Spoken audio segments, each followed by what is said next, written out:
हे प्रेम सुन, केहू के बहन बिटिया के ऊपर ऐसे अच्छा ना लगाओ जला।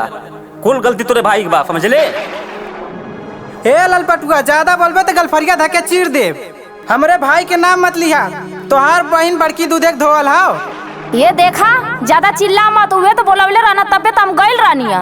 ए तारी माँ की का झूठ बोलत हो, तो ही ना ललू ह। ए देख, ज्यादा बोलबे उल्टा ना तो जबनिया देके खींच ले।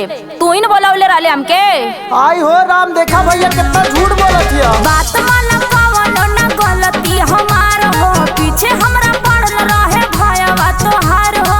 अरे फंसा मत रे, सही बता। कहाँ झूठ बोलत है? हाँ, बात मान कवनो ना गलती हमार हो, पीछे हमरा पड़ल रहे भयवा तोहार हो। मंगल सडेट देख के चॉकलेट हमारा के बहकवले रहे। हाँ तो कुल भैया देलू आज। बात मान मम्मी कसामी है बोलवले रहे। ना ना भैया, हम ना बोलौली। हाँ हाँ, बात मान मम्मी कसामी है बोलवले रहे। करे इतना जल्दी रंग बदल रहली, हम बोलौले रहली तो के। हाँ देखा, तू ही तो बोलवले रहला, काहे झूठ बोलत हवा? बारे लड़की बा, रोय देबू तो का सब तोहर बतिया सही मान ली। हाँ काहे ना मानी, जब सही रही तो मनबे करी ना। झूठ बोलतिया भाई, देखा सरासर हो। एकरा ना बाते कौनो बतिया के डर हो। सही बोले में काहे डराई? झूठ बोलतिया भाई तो सरासर हो। एकरा ना बाते कौनो बतिया के डर हो। लव यू बोलला से पहिले दिना ना जहिया भेटाइल रहे। अरे कुकुरा, हम कब बोलनी? अरे बात माना मम्मी कसम खुदे आइल रहे। बात माना मम्मी कसम खुदे मिले आइल रहे। अरे कुत्ता, अरे निर्बंसा, काहे हमके बदनाम करत हवे रे? ए देख, हमार भैया हुआ ना तबे बर्दाश्त करती ने, निकाल के जूता मारी तो तो बिल्कुल तोहर उतर जात बुखार। ए भैया, हम कसम खा कहत हई, हमार बात सुनो।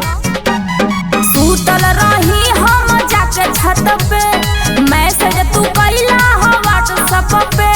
देखा कहाँ मैसेज कैले जा। उड़ा देला तो आपका दिखाई। सूतल रही हम जाके छत पे, मैसेज तू कइला हो व्हाट्सएप पे। राज के बात बतावे के बाई है, कही कही के हलियवले रहे। हे भगवान, कितना झूठ बोलबी रे। बात मान मम्मी कसामी है बोलवले रहे। हाँ, बात मान मम्मी कसामी है बोलवले रहे।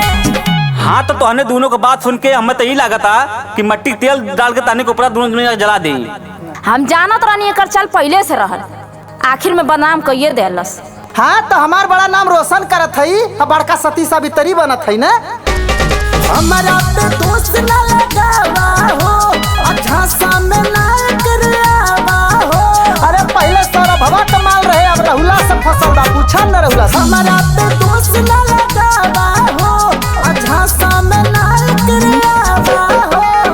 अजितिया मित से मन भरल तो नितिन लगन पे धाधाइल रहे।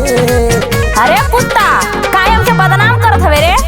बात वाला मम्मी कसम खुदे मिले आइल रहे। बात मान मम्मी कसामी है बोलवले रहे। चल नितिनवा, तोर खातिरदारी थाने में चल, अब वहीं तेरे को भोगबे।